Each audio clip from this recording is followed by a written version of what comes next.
Hello दोस्तों, नमस्ते, प्रणाम। मैं पुष्पा राव यूपी 45 से स्वागत करती हूं अपने यूट्यूब चैनल में।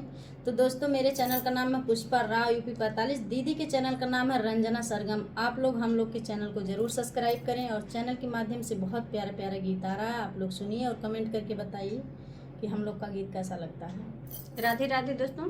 तो चलिए सुनाते हैं नाच गीत। जैसा लगेगा आप लोग अपना आशीर्वाद प्यार दुलार दीजिएगा दोस्तों। के मोर जाला पूरा पश्चिम, के मोर जाला पटना, के ना हो जाला ना, और के ना हो जाला ना, कलकत्ता नौकरिया के ना हो जाला ना, कलकत्ता नौकरिया के ना हो जाला ना।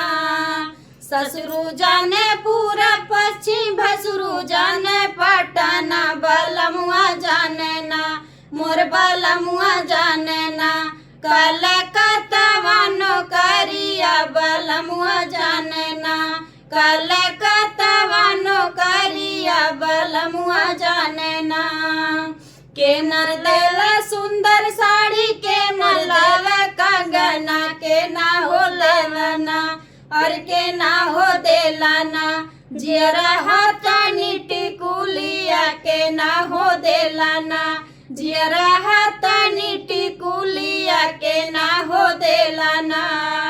ससुरु लेने सुंदर साड़ी, भसुरु देने कंगना, बलमुआ देने ना, मेर बलमुआ देने ना, जियरा हाथानी टिकुलिया बलमुआ देने ना, जियरा हाथानी टिकुलिया बलमुआ देने ना।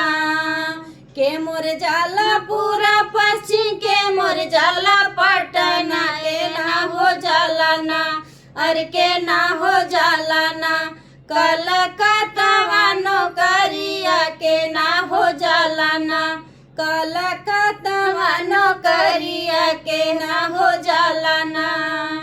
दोस्तों, हमारा गीत कैसा लगा कमेंट करके जरूर बताइएगा। आप सभी का बहुत बहुत धन्यवाद।